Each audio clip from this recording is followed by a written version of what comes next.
Muses of Mythology is a spoiler-heavy podcast. That's an understatement. We're going to discuss not just the events of this book, but the Rhineverse as a whole, and really anything that we feel is relevant. You can find full spoiler warnings in the show notes. The history of Egypt. Yeah, grip it and rip it! Woo!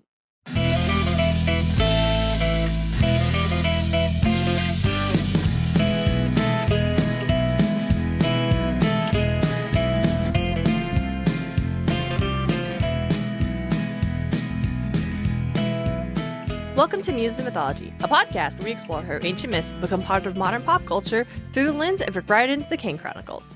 This is story 119, Taweret. I'm your co-host and podcasting muse, Darien Smartt. Joining me is my co-host and brother, DJ. How's everybody doing today? I'm DJ the Muse, and I've been playing a lot of Spore recently. Because it's 2009 in our house. 2008. 2008 is when it came out. We probably got it in like 2010 or some shit like that. I don't remember. Dalton, our roommate, told me how he'd been walking by your room and looked in and is like, is DJ playing fucking Spore? What year is it? It's so good. No, it's so crazy how good that game is. Like, nice. I obviously I've played it before. Mm-hmm. We played it when I was a kid. Oh no, I have very strong memories of walking downstairs to the shared computer room and looking over, and you and Jared are playing Spore. Oh yeah. But I never engaged with the game, I'd say, properly. With the systems of the game, I just kind of understood the very base things. Now I've been engaging a lot more in the space part of it, and it's really good. Nice. Hey, welcome to Sporecast, everybody. Spore is great. Big fan. Excellent. Let's muse around the garden for a minute. We'll jump back in. DJ, we're here. We're here. Oh my gosh. So it's not our Hathor Sekhmet episode. No. Because, hey, y'all. We watched Moon Knight. We watched Moon Knight last night. All 6 episodes. We binged all 6 episodes of Moon Knight. It's great. Yeah. It was so Darren thought fun. she was being slick by having us watch one more episode on episode 5 when it was the last 2 episodes. And no, it was episode 4. We'd agreed we were only going to watch episode 4, but it ends. I understand watching one more episode. We have time. Yeah. When it was 8:40 or something like that. So it was okay. We'll go a little over 9. Some people like to go to bed. And then at 9:30 when episode 4 ended, Darren's like, one more episode. I'm like, Darren, if we watch one more episode, we're going to watch the last episode, because who stops on the episode before the last? And that was, in fact, my plan. You got me. I'm not slick. You got me. But meanwhile, roommate Dalton was like, oh, I totally believed you. Yeah, I just thought one more. But Dalton's brain just works differently than ours does, where it wouldn't drive him crazy only to have watched, though. Especially when the episode's not like the finale of Stranger Things, that they're just a movie. 2 hours long. But yes, we will be doing our Moon Knight Remyth episode. That's going to be for our $10 plus patrons on the bonus feed for February. Yep. Because January is going to be the next installment of the epic musical that we've been covering. But I'm very excited because I knew I was going to like Moon Knight, but I loved it. It was great. I loved it. I'm such a huge fan of it. We'll save the Moon Knight thoughts. But here's a fun thing. Hathor is mentioned in Moon Knight, but she doesn't do a lot, really. And so I think we see her avatar. I think that's all it is. Yeah, we see her avatar, and she helps put the plot forward, but that's it. That's it. Whereas Taweret, I'm glad we waited, because she's so cute. But before we get to Taweret and Moon Knight, DJ, what do you remember about Taweret from the King Chronicles? She is like a bed nurse for a old people's home. That's where a bunch of old forgotten gods go. Yeah. Like the Happy Acres retirement home? She is Bess's friend and has a crush on Bess. There's a whole love triangle that I wasn't a fan of. No, we've talked about that so many times. Yeah. I've talked about it on other people's podcasts. Not great. She helps him find Ra. Yes. Okay. Yep. That's it. She's cool. I like Taweret. She's so sweet. She's very kind. She's just so nice. But she is kind. Yeah, she's not just nice, because you're not good, you're not bad, you're just nice. No, Taweret is kind. Yes. You're right. Taweret is deeply kind. So she resides in the 4th house, the House of Rest, which Riordan reinterprets as a rest home for elderly, forgotten gods. Yeah. Which I love.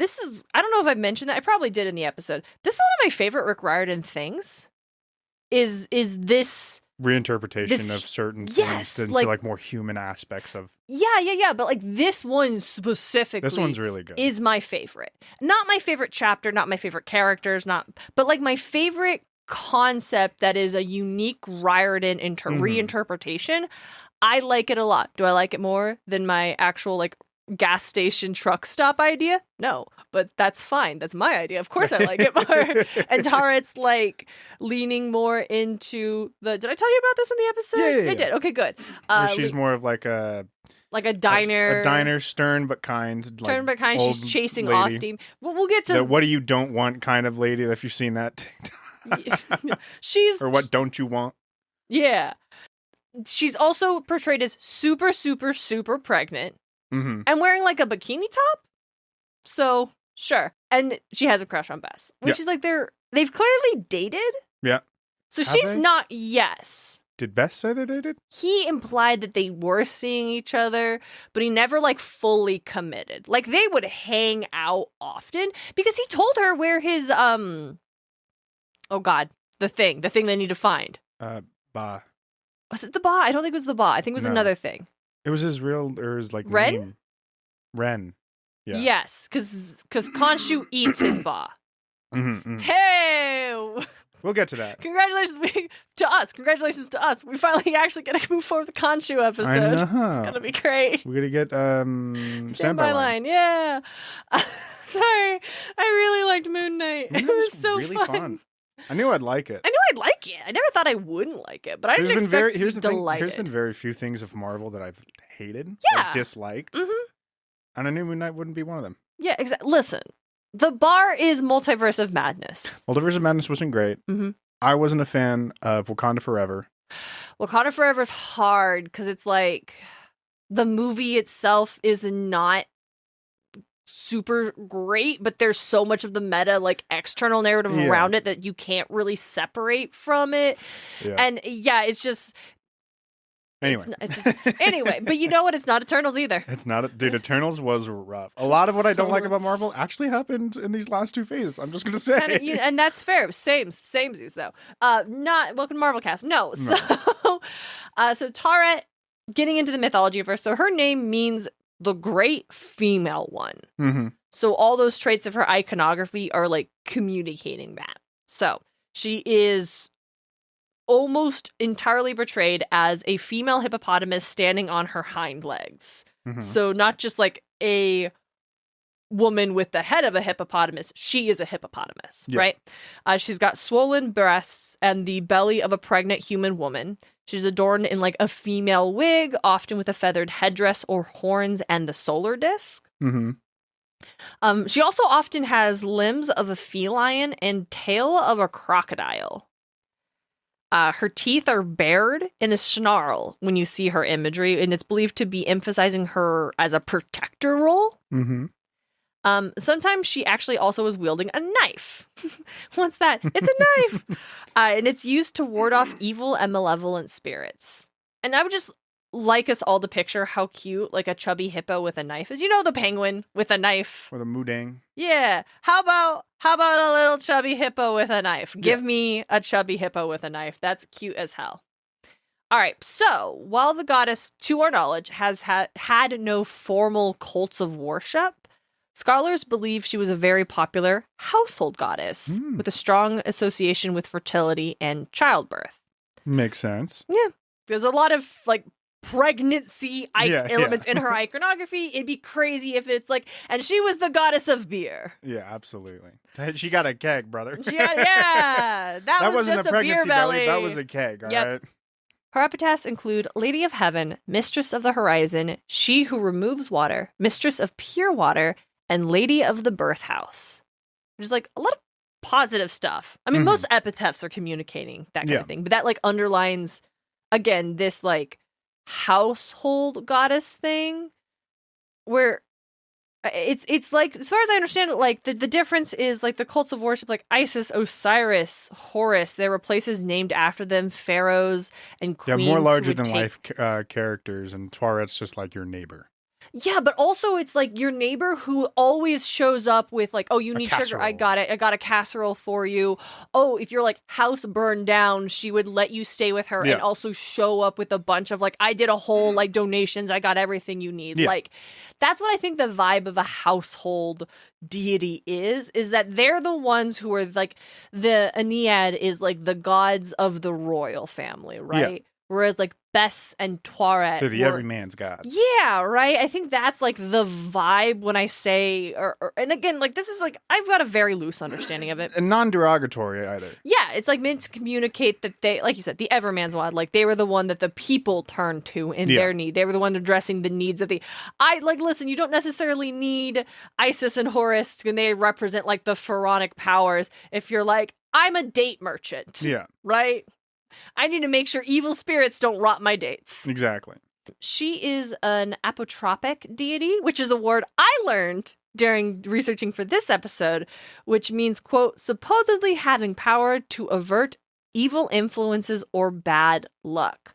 So Bes would also be an apotropaic. And I just have to say it very slowly because if I say it too fast, I'm going to apotropaic because I'm going to start flipping consonants and vowels around. An article from the Glencairn Museum compared the function of Taweret imagery on the outside of Ptolemaic temples to that of gargoyles in Christian churches, warding the buildings from evil forces.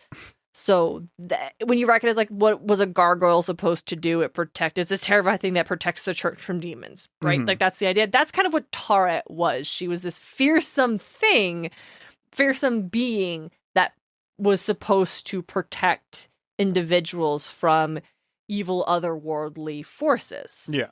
And that's delightful because she's a hippo, which are scary. Oh, I keep saying she's a hippo. And hippos are very cute, but also they're fucking terrifying. So never, don't get your wires crossed. When I say it's delightful because she's a hippo, I know hippos are fucking scary. I know hippos kill way more people than sharks do. Hippos are I understand that. But they're also adorable, and I just watched Moon Knight. They're big, and I want to hug one. Yes!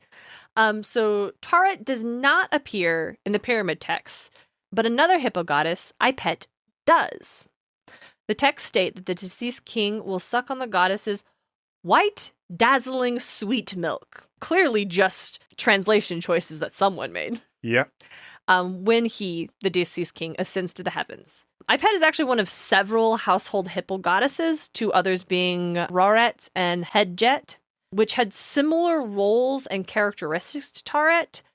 And they're so nearly indistinguishable from one another that some... No, but we'll group all the best gods into one, but we won't group all these into one. Well, some scholars have suggested that they're actually all aspects of the same goddess. Yeah. Like, that's the idea. That sounds like probably the case. Yeah.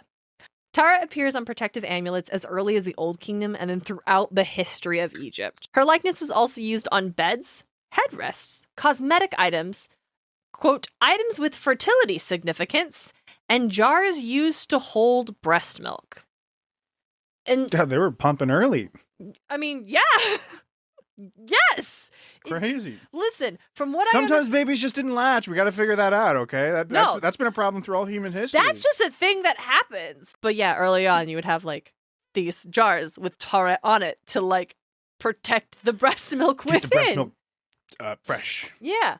I cannot overstate the importance of Taweret to like the daily lives of ordinary Egyptians. Like circling back to that household deity thing. Like even during the reign of Akhenaten, when all of the worship of all of the gods but Aten was essentially banned, archaeologists have found images of Taweret at Tel El Amara, which was the center of Aten worship.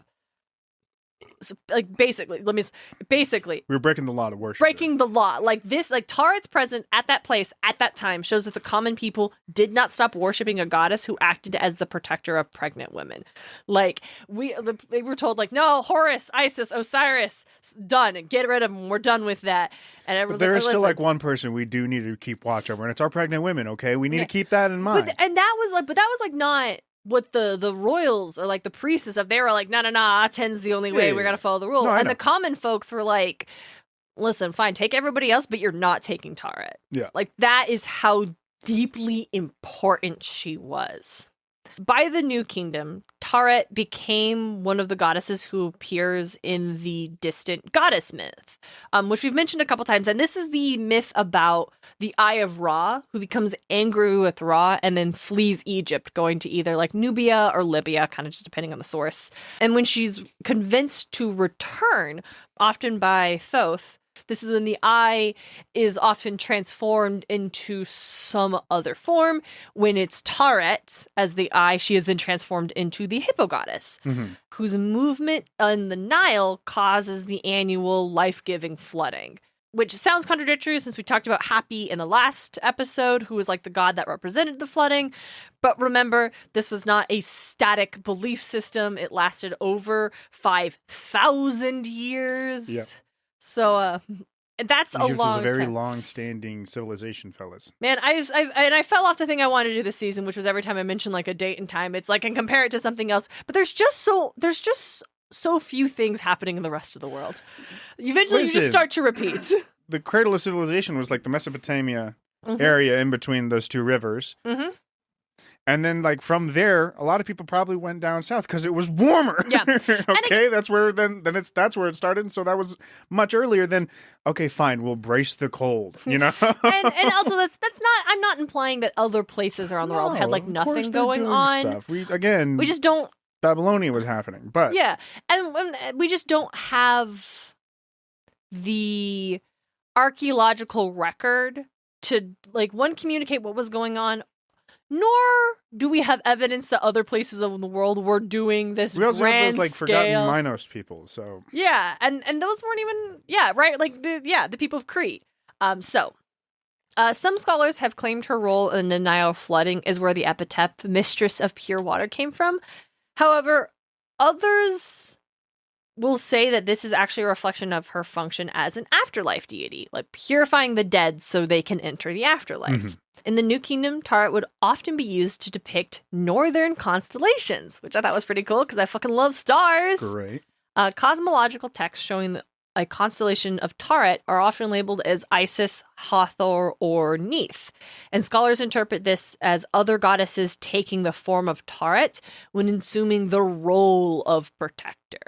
Right? Like, it's this other, like, the kind of synchronization thing we've mentioned where, like, goddesses or deities will be linked to another one in sharing overlapping form. It's not to be, like, if you, like, are looking at a text and it shows the hippo constellation, it's labeled as, Hathor or Isis or something. It's not meant to be, like, an error, but, like, the idea, especially with, like, Taweret becoming part of, like, consider the Eye of Ra, like, distant goddess myth, which a lot of goddesses share. It becomes part of like this idea almost of like a force that is shifting through these different forms to represent certain aspects or to enforce certain concepts. I learned that male hippos are commonly associated with Set, so Taweret is sometimes referred to as Set's consort. But then I learned that this appears to be a Plutarch thing. And we've already discussed Plutarch and his choices. And she's far more frequently viewed as a consort of Bes, both being household apotropaic gods. Makes sense. Yeah. Fucking Bes being like, Bast and I were both like popular household gods. We paired, so it's like, actually, Bes, Taweret. You and Taweret were popular household gods that shared a lot in common, that people were shipping. I think you're just projecting. Now, here's something cool. You were just also hanging out with cats a lot. You also hanging cats are great. So here's a thing I learned. Hey, DJ. I'm so glad you mentioned the Minoans earlier. Because have you ever heard of the legendary creature that scholars refer to as the Minoan Genius? Genius? No. So this creature was a benign demon with the body parts of a lion, hippopotamus, crocodile, often depicted as a sort of cupbearer for some other established deity. And it is believed that this entity was a Minoan reinterpretation of Taweret as she spread throughout the Mediterranean. Nice. Here is what the Minoan genius, it's Genius, so genius. Yeah. And I'll be honest, I probably should have Googled, why is it called that? But I couldn't figure that out. Genius. Genius? Maybe. Because the G being a just sound is a really English thing, I feel. Maybe Minoan Genius? Yeah. I'm not sure. Right on. Yeah, and this was like an image that's on like a seal or a vase or something.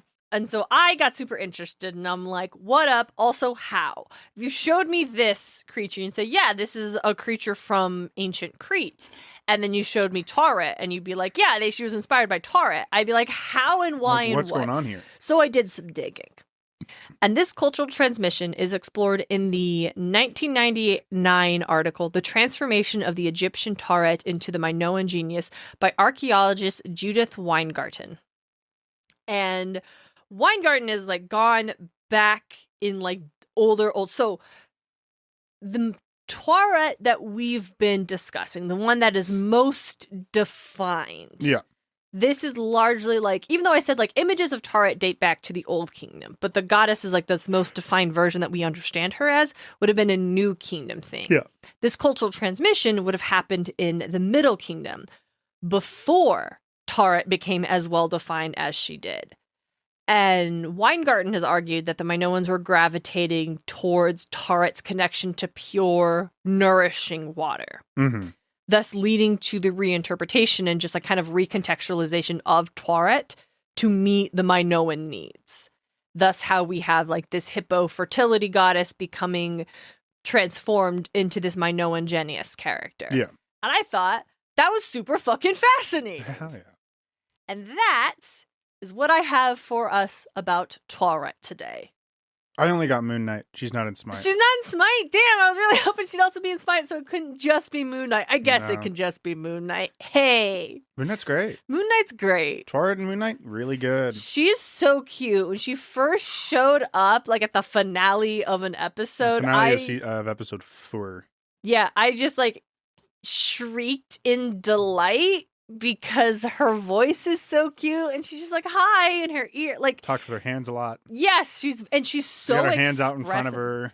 Yeah, she's so expressive, and the animation on this computer generated character with great. The ears they did and a really good job. Like, hey, I was deeply delighted. I kind of spoilers for Moon Knight, a little bummed out that she wasn't part of the giant like god kaiju fight at the end. Sick. Yeah, listen, because everyone else's avatars is involved in the fight, so why is it? But yeah, sure, and it would have just been like so much more. She's got to be driving the ship. She can't be stepping away to do this giant kaiju fight. That's true. She can't be part of the kaiju fight. They trapped Anubis. Apparently, okay. No, we're assuming that. No, we'll just listen. That's what the Remyth episode is about. We can't.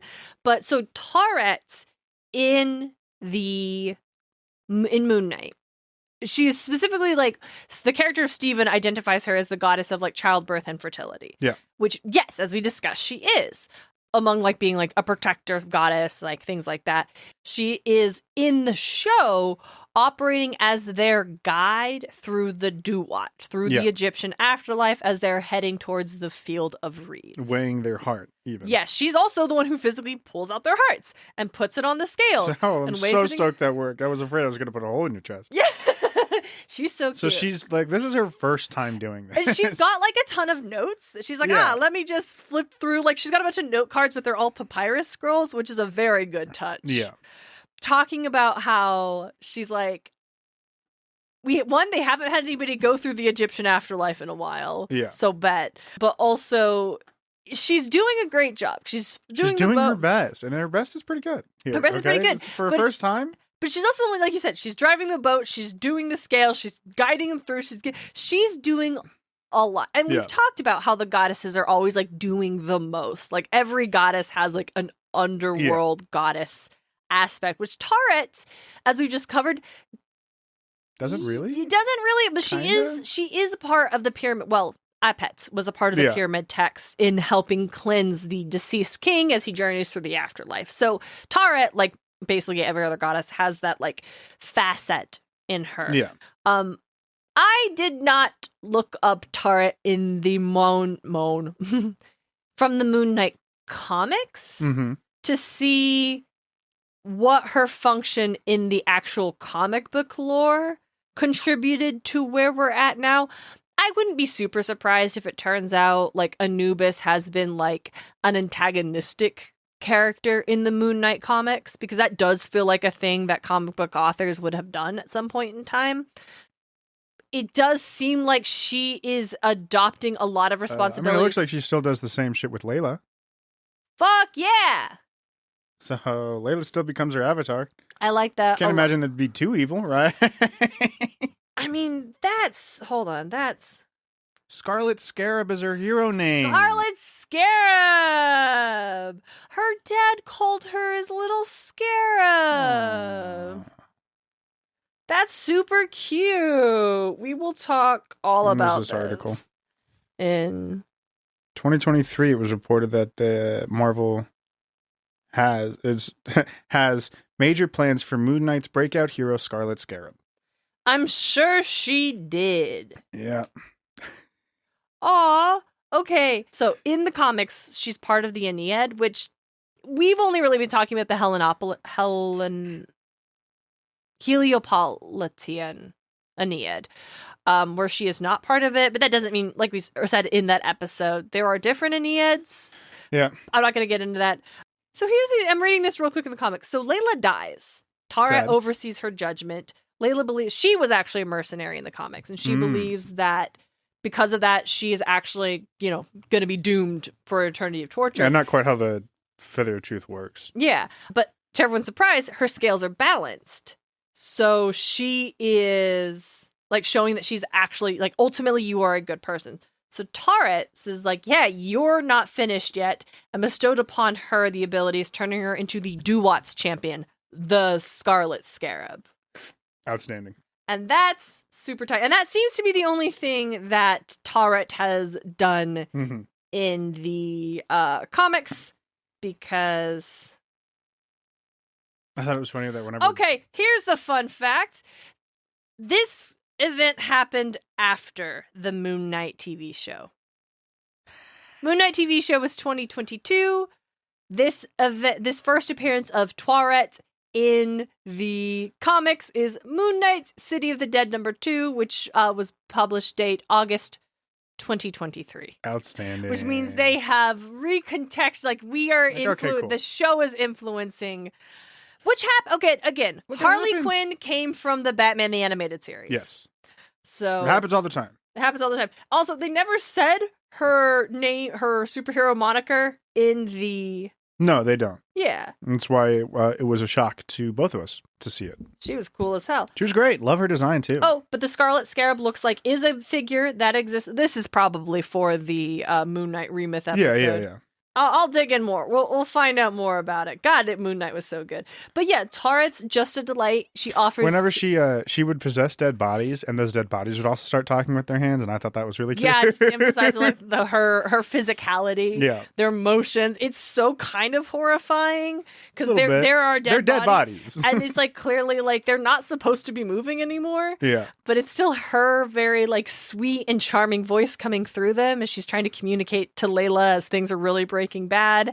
She's like, ooh, Mark sent me. Mark sent me. He's spoken so highly of you. You do want to be my avatar? Layla's like, no. Spoiler, later on, Layla's like, okay, yeah, I need to... Temporary avatar, but... We're going to have so much fun together. We're going to have so much fun together. I love that. I like Taweret. She's a delight. Yeah, and I just really... And again, the fact that she's apparently... Again, I'll have to look, and maybe I'm wrong, and Tim and AJ, feel free to chime in and let us know what up. It feels like they picked her for the Moon Knight TV series, and we're just like, what's a fun deity for us to use? Yeah. Because of her first appearance in the comics is after the... Yeah! And then... Yeah, it's looking like that's her first appearance. Yeah, because now I'm on the Marvel, like the MCU wiki proper. Yeah, same. Taweret is the only Egyptian god introduced in the MCU who, at the time, had not been adapted from the comics. So they picked her specifically. So someone on the production team... It's like, Taret's cool, dude. Just likes Taweret. You know what? Here's what it is. Somebody on the production team read those books. Or, the Kane Chronicles. Oh, because Taweret showing up in a psych ward is very similar to Taweret showing up in a rest home, okay? Yes. I was so thinking the same thing. That's where Stephen and Mark end up when they die. Spoilers. Their mind interprets the afterlife as a psych ward. Yeah, and it kind of goes back. Oh, but then they're on the boat. Yeah, when I'm like, whoa, Tauret's in a psych. This is crazy similar. In the afterlife, too. So Moon Knight head writer Jeremy Slater said that he was obsessed with wanting to include the character after seeing a series of seeing her in Egyptian-based images as referenced used in the writer's room. So, during the writing of Moon Knight, obviously they're bringing in a bunch of, Egyptian imagery for them to, look at for inspiration, to get the vibe, to get the mindset, and he saw Taweret and was like, I love her. Big hippo god. Big hippo goddess. I love her. She's great. She also, she is, again, she's also, an apotropaic, goddess protecting against demons and evil forces, and that is what in a superhero series, that's not something that's super explored here in the show itself, but if that's an aspect of her, I can see just the visual of her appealing, and then what else is this goddess about. So that's so great. That's a lot of fun. So again, I'm so fucking glad we watched Moon Knight before. Oh yeah. So we can learn she was so the head writer just liked her. This bit wasn't just she's in Moon Knight. She's in Moon Knight. I hear. I haven't watched it yet. Yeah, I'm not gonna look up. I don't want to be spoiled. But yeah, I love the fact that they're nah, she's so great. We're gonna make Disney spend money on doing a CGI hippo goddess who's not even from the comics. Fuck yeah! So good. She's so good. And so also, the actress who does Taret's voice, Antonia Salib, is also physically portraying her. Nice. On set. Love when that happens. She actually wore a costume of Taweret. And so she's apparently the big hippo. She was a pole on the top of her back to be the height, but she's also wearing platform shoes, so she's bigger. But so that physicality in the movement literally is coming from the actress who's also doing her voice. And that would be 100% why she's so goddamn charming. Yeah, so Taweret is great in Moon Knight. She's great in Egyptian mythology. And it sounds like she was great in Minoan Crete. And I am a much deeper fan of Taweret, having done this episode and watched Moon Knight, than I didn't dislike Taweret, but she was just, she's so kind, and that's great, but that's her one character trait, and she's kind and has a thing for Bess. Yeah, she's just pining after Bess, and it kind of has a wet blanket vibe almost, right? You know what it is? It's me just begging, girl, have some self-respect. Girl, have some self-respect. Yeah. He hasn't called you back in 200 years. Girl. You saved him and he still hasn't talked to you. And I get he was really emotionally traumatic for him. I'm totally there. I understand where Bess is at, the complicated aspect of it, but just being spiteful towards Bast, and I like Taweret because when she's so kind to the kids, she's helpful and she's deeply caring and empathetic to these other deities who are being forgotten. But again, just the girl, have some self-respect. Mm-hmm. And it's also crazy because she is a goddess who fights fucking demons. So Richard, why did you do this to my girl? Why did you do this to my girl? Hey, it's not the worst offense he's had this whole series. But it's not the worst offense he's had this whole series. Hey, you all listened to my intro in the last episode where I was like, hey, sorry, Neckbeck and Bobby were actually not being presented as a married couple. That was me. Yeah. Getting my wires. We heard, I re-recorded a bit and threw it at the front. You heard that, right? Just in case you didn't, just in case you listened to the episode, you download it right away before I added that part in that evening. My bad. Sorry, y'all. I totally forgot. Cool. Also, yes, we are aware that Wadjet is in the Kane Chronicle, Percy Jackson crossover short stories. We will talk about her then. Eventually. My point, I feel still stands on how, hey, this goddess didn't appear. Listen. Anyway, I'll talk about it later. Taret's great. So next week, we will do the episode that we've been threatening to do. Yeah. Well, I think this is the episode we've been threatening to do. We will be discussing Hathor and Sekhmet. And y'all, get ready. we've had a couple of like shorter episodes these last few, because it's just the nature of like how much there is to go off of. Yeah. Buckle in. Lock up, y'all. I've got a lot to say about the choices Rick Riordan made when portraying Hathor. Spoiler alert, I don't like it. Of course. I don't like it. The most surface level, I cannot believe. I cannot believe. It's never a good thing. It's rarely a good thing. Richard has made choices this whole season. But that episode will come out next week on Tuesday, January the 27th. If you want to join us for even more content, we're talking about the show over on Patreon. Did you tell them where they can find it?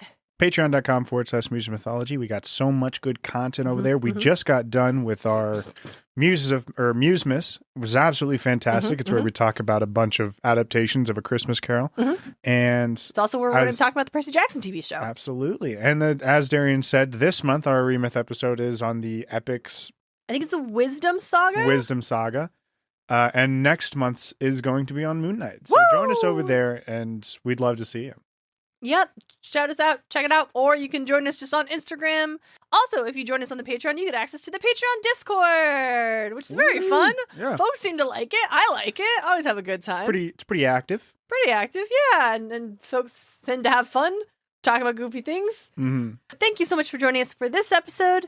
And we will be back in your ears on Tuesday, January the 27th to talk about Sekhmet and Hathor. But until then, don't be like Zeus. Don't be like Zeus. Muses of Mythology is created and hosted by Darien and DJ Smartt. It's edited by Darien Smartt. The show is produced by Darien and DJ Smartt, as well as Tim O'Connor, The Crystal Conman, Nicholas Miller, Jeffrey Babbitt. Our music is Athens Festival by Martin Hain. And our cover is by Ran Kapoka. You can find them on Instagram or through the link in our show notes. Want more Muses of Mythology? Support the show on Patreon. Join the Patreon for free for access to outtakes and bloopers from our main feed episodes. Or for $5 a month, you can enjoy our Bunker 9 bonus episodes every other week. Get more at patreon.com/Muses of Mythology. You can also support the show by leaving a review at lovethepodcast.com/Muses of Mythology. Or tell a friend why you love the show. Don't forget to check out all of our episodes and episode transcripts at musesofmythology.com. Thanks for listening.